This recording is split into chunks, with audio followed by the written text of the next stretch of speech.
अब आगे चलते हैं आयत नंबर 19। आयत नंबर 90। 90। कोशिश करेंगे आज इनको मुकम्मल कर लें 100 तक, फिर आगे चलेंगे। बेसमश्तरो बिही अनफुसहुम अन यकफुरू बिमा अनज़लल्लाहु बग़यन अन युनज़्ज़िलल्लाहु मिन फदलिही अला मन यशाउ मिन इबादिही फबाउ व बिगदबिन फबाउ बिगदबिन अला गदबिन वलिल काफिरीन अजाबुन मुहीन। उन्होंने अपनी जानों का क्या बुरा सौदा किया कि इनकार कर रहे हैं अल्लाह की नाजिल करदा किताब का, महज इस हसद में कि अल्लाह अपने फजल से अपने बंदों में से जिस पर चाहता है वही नाजिल फरमाता है। बस वो गदब दर गदब के सजावार हुए और काफिरों के लिए जिल्लत अंगेज अजाब है। यहां तक हमने कल पढ़ लिया था, तर्जुमा भी पढ़ लिया था। अब बात को कनेक्ट करने के लिए कि यहूद ने इनकार किया, कहा कालू कुलूबुना गुल्फुन, ये इनकार किया इस अपने बयान और कौल के साथ कि हमारे दिलों पर पर्दे हैं। दरअसल उनके नज़दीक ये था कि वो पर्दे कौन से हैं कि जितने हमारे अकायद हैं हम उनमें कोई तब्दीली नहीं करने वाले। हम तौरात पर ईमान लाते हैं, ईसा अलैहिस्सलाम पर ईमान लाते हैं, मूसा अलैहिस्सलाम पर ईमान लाते हैं, अंबिया पर ईमान लाते हैं।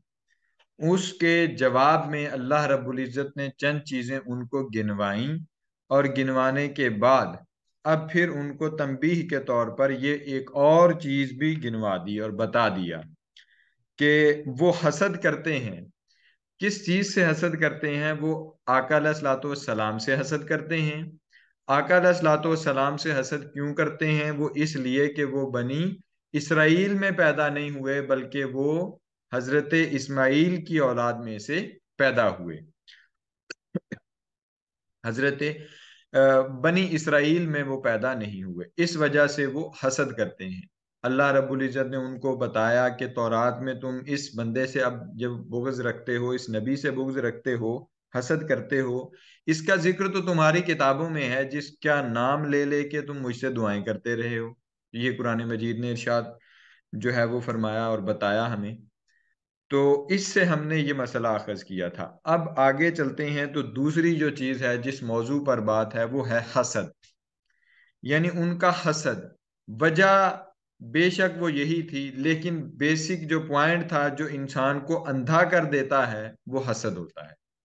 यानी हसद की आप डेफिनेशन कर लें तो वो ये कि अल्लाह की तकसीम पर राजी ना होना, ये हसद है। अल्लाह ने एक शख्स को मकाम दिया, मर्तबा दिया, उसको इज्जत दी, उसको दौलत दी, उसको शोहरत दी, उसको माल दौलत औलाद हर किस्म की उसको नेमत दी। एक शख्स है जिससे थोड़ा सा उसने कम रखा, माली मर्जी का मालिक है, अल्लाह रब्बुल इज़्ज़त खालिक है, मालिक है, वो जो चाहे करता है, जो चाहे वो बनाता है। तो अब इस तकसीम पे अगर कोई राजी ना हुआ तो उस तकसीम के नतीजे में, यानी इस के नतीजे में जो रिजल्ट निकलेगा वो हसद की सूरत में होगा। तो हसद एक ऐसी चीज है कि जो इंसान को दीमक की तरह खा जाता है। दीमक की तरह खा जाता है, यानी उसको मट्टी बना देता है। दीमक का मतलब ये होता है कि वो लकड़ी को लगती है और लकड़ी को वो मट्टी में तब्दील कर देती है, मट्टी में।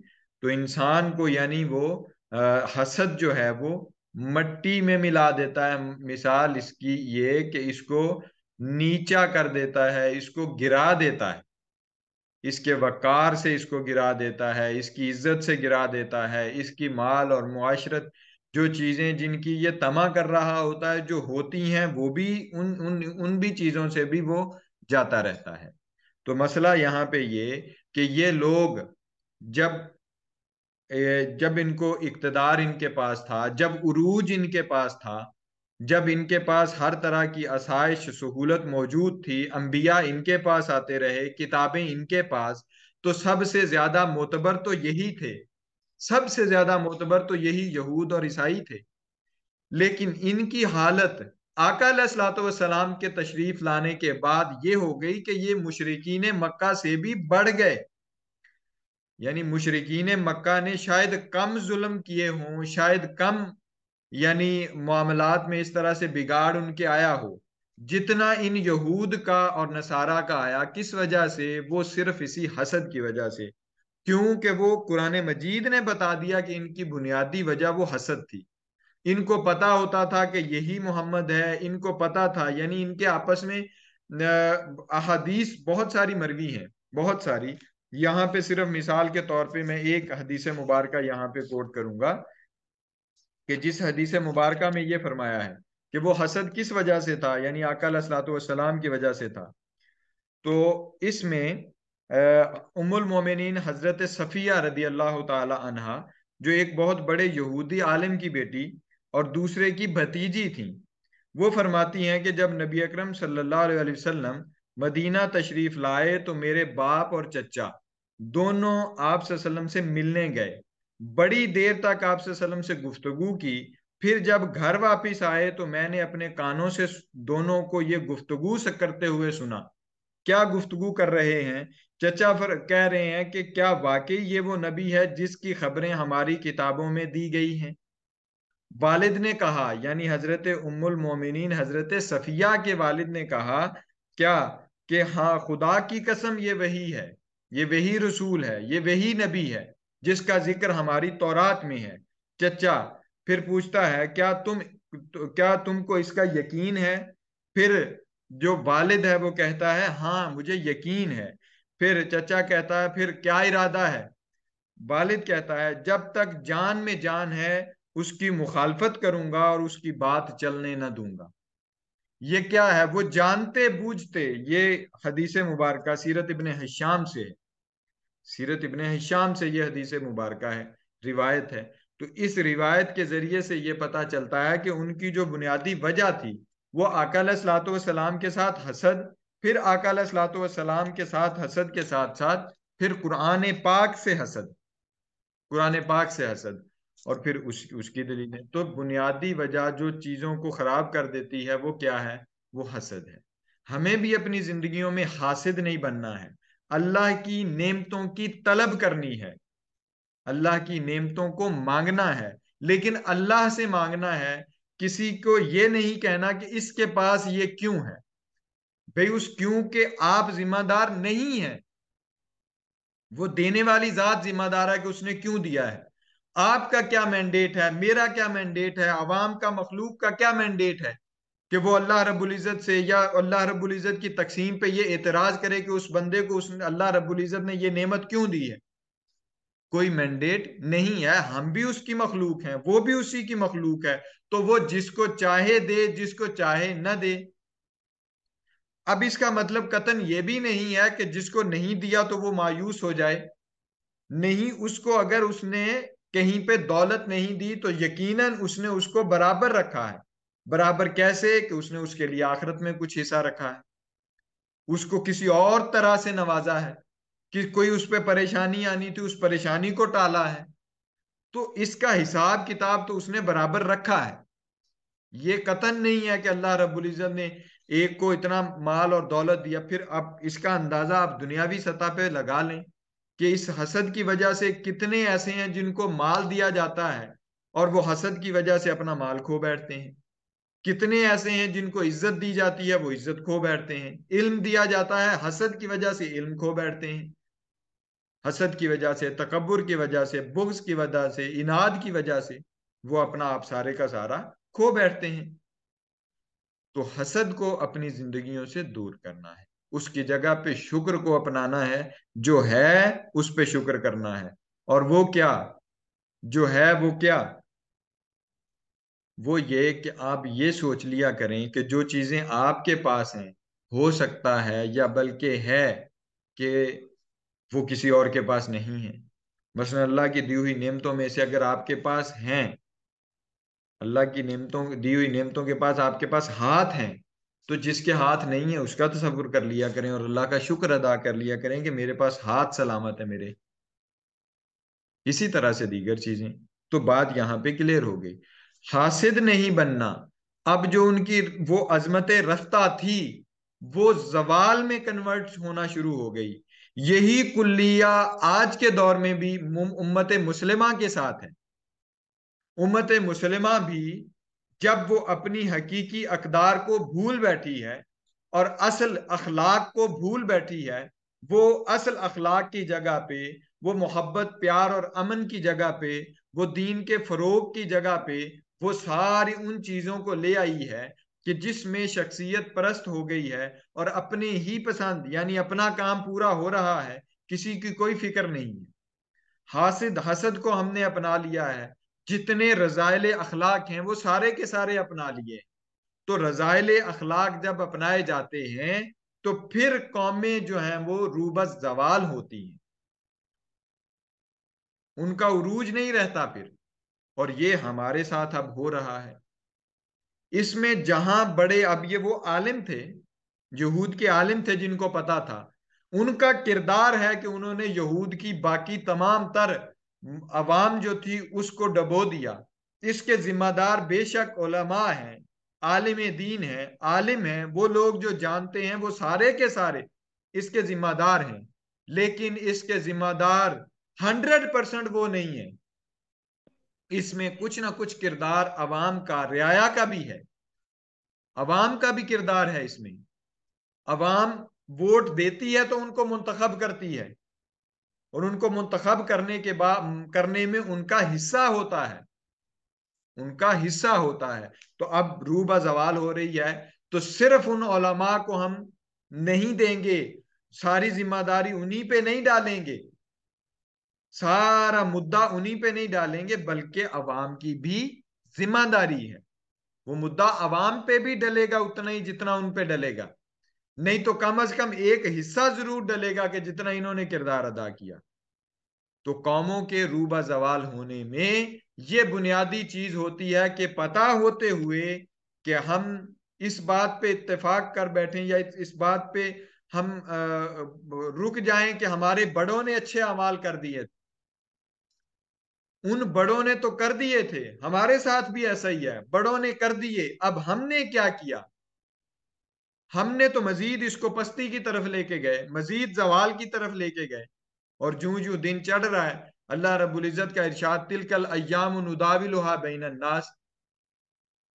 वो तो इस शान का मालिक है, कौमों के दरमियान दिनों को बदलता रहता है, बदलता रहता है। आज अगर यूरोप और दीगर जो आज उरूज पर हैं, तो यकीनन इस वजह से उरूज पर हैं कि हमने अच्छे अखलाक को छोड़ दिया, रजाइल अखलाक को अपना लिया, सहल पसंदी को अपना लिया, सुस्ती और काहली को अपना लिया, मेहनत हमारा शार ना रही, इल्म हमारे पास ना रहा। किताबें बेशक रह गईं, इल्म हमारे पास नहीं है। किताबें भी इल्ला माशाल्लाह चंद लोगों के पास हैं। जो जब ये चीजें नहीं हैं तो इनसे क्या हुआ है कि जमाना रूबा जवाल हो गया। हम शिकवा जमाने का करते हैं, लेकिन असलन जो उम्मत मुसलिमा है वो अब जवाल के दाहने पे खड़ी है और एन जवाल पे खड़ी है। उस वक्त के जब ये गुलामी से तो आजादी मिल गई बड़े सगीर में से, अगर हम सिर्फ इसी खित्ते का अंदाजा लगाएं, गुलामी से आजादी तो मिल गई, लेकिन गुलामी से आजादी के बाद क्या हम आजाद हैं? आज के दिन तक हम आजाद हैं? हमें किस किस बुराई ने नहीं जकड़ा हुआ, हमें किन किन हमारे ही रहनुमाओं में से किस तरह से नहीं जकड़ा हुआ। तो हम बदतरीन जो सिचुएशन और स्टेज है जवाल की, वहां पे खड़े हुए हैं, वहां पे खड़े हुए हैं। किस वजह से? इसी वजह से कि हमने जुल्म को देखते हुए आंखें बंद कर ली हैं, आंखें बंद कर ली हैं। कबूतर भी आंखें बंद कर लेता है बिल्ली को देख के, लेकिन वो बचता है? नहीं बचता। हम भी इसी कुल्लिये के तहत आए हुए हैं। जो हक पर चलेगा, जो सीधी राह पर चलेगा, जो अपने अखलाक को, अकदार को बेहतर बनाएगा, वही उरूज पाएगा। वो उम्मत मुस्लिमा हो चाहे वो कोई और उम्मत हो, चूंकि कुरान ने फरमा दिया है, अल्लाह रब्बुल इज्जत ने फरमा दिया, तिलकल अय्यामु नुदाविलुहा बैनन नास। फिर उसकी शराइत ये है, और उस पर जो उसका जो पैटर्न है वो ये है कि जो मेहनत करेगा, सुस्ती छोड़ेगा, काहली छोड़ेगा, काम करेगा, उसको फिर कभी भी ये नहीं है कि उसका फल ना दिया जाए, हमेशा उसको उसका फल दिया जाता है। तो ये लोग यहाँ पे यहूद जो थे वो क्या करते थे, हसद करते थे। यहूद हसद करते थे, उस वजह से उनको फिर जवाल मिलता गया, और आपने देखा हर आने वाला दिन उन पर भारी पड़ता रहा, हर आने वाला दिन उन्हीं को डबोता रहा, हर आने वाला दिन उनको नीचा दिखाता रहा। और मुसलमानों ने फिर अपने अखलाक और किरदार से कितने बरस फिर हुकूमत की, कितने बरस हुकूमत की। फिर इसी तरह से फरमाया वलिल काफिरीन अजाबुम मुहीना, तो काफिरों के लिए दर्दनाक अजाब है। अब ये अजाब का बता के भी ये बताया कि संवर जाओ, अजाब तैयार है, आज संवर जाओगे तो कल अजाब तुम्हारे लिए नहीं होगा, और मुहीन अजाब नहीं। वइज़ा कीला लहुम आमिनु बिमा अनज़लल्लाहु क़ालू नुअमिनु बिमा उनज़िला अलैना वयकफुरून बिमा वराअहु वहुवल हक्कु मुसद्दिकन लिमा माअहुम कुल फलिमा तक़तुलून अंबिया अंबिया अल्लाहि मिन कब्लु इन कुंतुम मुमिनीन के। और जब उनसे कहा जाता है कि किताब पर ईमान लाओ जिसे अल्लाह ने अब नाजिल फरमाया है, तो कहते हैं हम सिर्फ उस किताब पर ईमान रखते हैं जो हम पर नाजिल की गई, और वो उसके अलावा का इनकार करते हैं, हालांकि वो कुरान भी हक है। अब ये दावा कर रहे हैं जी हम तौरात पर ईमान रखते हैं, तो जब तौरात आई थी तो तब तौरात पर ईमान नहीं था रखा, बछड़े को माबूद बना लिया था। ये तो ऐसे यहूद ऐसे हैं तौरात की चीजों को। अब कुरान आया है तो कुरान को नहीं मानना, हम कह रहे हैं जी हम तौहीद को मानते हैं। मुसद्दिकन लिमा माहुम, इस पे कल बात हो गई थी। आगे चलते हैं। कुल फलिमा तक़तुलूना अंबिया अल्लाहि मिन कब्लु इन कुंतुम मुमिनीन, और इस किताब की भी तस्दीक करता है जो उनके पास है, आप उनसे दरियाफ्त फरमाएं कि फिर तुम इससे पहले अंबिया को क्यों कत्ल करते रहे हो। तो इनका जैसे शेवा था कि ये अंबिया को कत्ल करते रहे, किसी को आरे से चीरते रहे, किसी को जदोकोब करते रहे, किसी की इन्होंने बात नहीं मानी, और क्या क्या कुछ नहीं किया। मूसा अलैहिस्सलाम को कितना इन्होंने यानी सताया, ईसा अलैहिस्सलाम की इन्होंने बात नहीं मानी, झुटलाया। ठीक। तो अब कहते हैं हम तौरात पर ईमान लाते हैं, जबकि तौरात का जिक्र भी कुरान में है, और कुरान उसकी तस्दीक करने वाला है, मुसद्दिकन लिमा माहुम। तो अल्लाह रब्बुल इज़्ज़त का ये अब उस्लूब है कि वो उनको यानी तंबीहन फरमा रहा है, क्या इन कुन तुम मोमिनीन, अगर तुम ये दावा करते हो वइज़ कीला लहुम आमिनु बिमा अंज़लल्लाहु कालू अनुमिनु बिमा कालू नुमिनु बिमा उनजिला अलैना, अगर तुम कहते हो कि हम उस पर ईमान लाते हैं, तो फिर क्या, फिर तुम अंबिया को भी कत्ल करते रहे हो, और अगर तुम वाकई सच्चे हो तो फिर क्यों कत्ल करते रहे। ये अब दलील और उनको फिर जवाब जो है वो दिया जा रहा है, यानी अल्लाह रब्बुल इज़्ज़त फिर ये दूसरी हुज्जत कायम फरमाता है, करता है। फिर इसी तरह से आगे चलते हैं। वलकद जाअकुम मूसा, आयत नंबर 92 में। अब यहाँ पे इस आयत करीमा में उन मोजज़ात का जिक्र है इजमालन, जिनका पीछे तफसीलन गुजरा, बछड़े का गुजरा और दीगर इसी तरह से गुजरा के बछड़े का। अब उनको याद करवाने के बाद, यानी मूसा अलैहिस्सलाम के मोजज़ात गिनवाए, उनका इन्होंने बुतलान किया, जब मूसा अलैहिस्सलाम के मोजज़ात का बुतलान किया, उनको याद करवाया।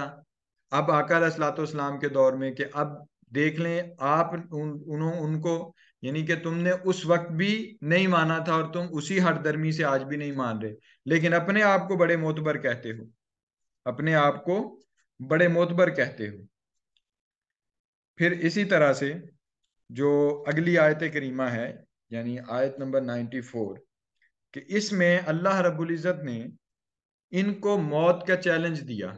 अल्लाह ने कहा कि मौत को हरगिज ये कबूल नहीं करेंगे, यानी कुल इनकानत लकुमुद्दारुल आखिरतु इंदल्लाहि खालिसतन मिन दूनिन नासी फतमन्नहुल मौता इन कुंतुम सादिकीन। अगर ये तुम अपने इरादे में और चीजों में इतने ही सच्चे हो तो फिर मौत की दुआ करो अल्लाह से जल्दी मिलने की, और तुम करते हो लंबी उम्र की कि हमारी उम्रें लंबी कर दे। तो लंबी उम्र कभी भी गुनाहों से नहीं बचा सकती, बल्कि गुनाह ज्यादा ही होंगे। तो अगर सच्चे हो तो मौत की तमन्ना करो, इसमें चैलेंज किया। और जो अगली आयत करीमा है उसमें उस चैलेंज का फिर बता दिया कि वलन यता मन्ना मन्नऊहु अबदन बिमा कद्दमत ऐदीहिम, और वो हरगिज कभी भी उसकी आरजू नहीं करेंगे इन गुनाहों और मजालिम के बायस जो उनके हाथ आगे भेज चुके हैं। तो जितने उन्होंने मजालिम और गुनाह किए हैं उनको पता है उनको कि ये हम ड्रामेबाजियां करते हैं। तो उन ड्रामेबाजियों के नतीजे में उन्हें पता है कि हमें फिर अब मौत ना ही आए, तो मौत की ख्वाहिश नहीं करते। सच्चे होते तो मार्फत इलाही सब कुछ उनके लिए होता। सच्चे नहीं है तो मार्फत इलाही और अल्लाह से लिका और मुलाकात ये उनके लिए कोई फिर माना जो है वो नहीं रखती, उनके लिए कोई माना नहीं रखती। फिर इसी तरह से अगली आयत करीमा में वला तजिदन्नहुम अहरसन नासी अला हयातिन व मिनल्लज़ीना अशरकू यवद्दु अहदुहुम लौ युअम्मरु अल्फ सनतिन वमा हुआ बिमुज़हज़िही मिनल अज़ाबी। क्या कि फरमाया आप उन्हें यकीनन सब लोगों से ज्यादा हवस में मुब्तला पाएंगे जीने की, और यहां तक कि मुशरिकों से भी ज्यादा उनमें से हर एक चाहता है कि काश उसे 1000 बरस की उम्र मिल जाए। इसे अजाब से बचाने वाली नहीं हो सकती, यानी जितने भी मर्जी वो कर ले उसको वो अजाब से नहीं बचा सकती। ऐन यू अम्मारा वल्लाहु बसीरुम बिमा तामलून, और अल्लाह फिर जानने वाला है उनके दिलों के हाल भी, उनके दिलों को भी अल्लाह रब्बुल इज्जत जानता है। तो ये चीज कुरान मजीद की सदाकत के पर भी दलील है, यानी कुरान मजीद में जो अल्लाह ने फरमा दिया मतलब ये कि वो हक है, उन्होंने फिर नहीं की। अब उसके बाद अगली जो चीज है बड़ी इंटरेस्टिंग जिक्र हो रही, कुल मन काना अदुव्वुन लि जिब्रीला फइन्नहु नज़्ज़लहु अला कल्बिका बिइज़्निल्लाहि मुसद्दिकन लिमा बैना यदैहि व हुदन व बुशरा लिल मुमिनीन। आप फरमा दें कि जो जिब्रील का दुश्मन है वो जुल्म कर रहा है, क्योंकि उसने तो इस कुरान को आपके दिल पर अल्लाह के हुक्म से उतारा है, जो अपने से पहले की किताबों की तस्दीक करने वाला है और मोमिनों के लिए सरासर हिदायत और खुशखबरी है। अब ये एक मुकालमा हुआ और उस मुकालमे में जिब्राईल अलैहिस्सलाम उससे मुतल्लिक पूछा। अब मैं तफसील जो है वो उसको स्किप कर रहा हूँ, बिल्कुल मुख्तसर सा टाइम रह गया है, 3 मिनट रह गए हैं, तो तफसील को स्किप करते हुए मैं मुकालमे का खुलासा आपको बयान करते हुए सिर्फ ये बताना चाहता हूँ कि मुकालमा हुआ और उन्होंने कहा कि कौन सा फरिश्ता आता है। आका अलैहिस्सलाम ने फरमाया जिब्रील आता है। अब इनका बुग़्ज़ हसद और इनाद इस कदर था कि इन्होंने कहा जिब्रील ही झूठा है, माज़अल्लाह अस्तगफिरुल्लाह। वो जो एक लतीफ चीज है उसको कहा, यानी जो अल्लाह के हुक्म से आता है तो उसको कहा कि वो झूठा है, वो हमेशा हम पर गजब लेके आता रहा है, वो हमेशा हम पे अजाब लेते के आता रहा है, डर सुनाता रहा है, तो वो तो ठीक ही नहीं है। ठीक है, तो इसलिए कहा कि वो जिब्राईल अलैहिस्सलाम को झुठलाया।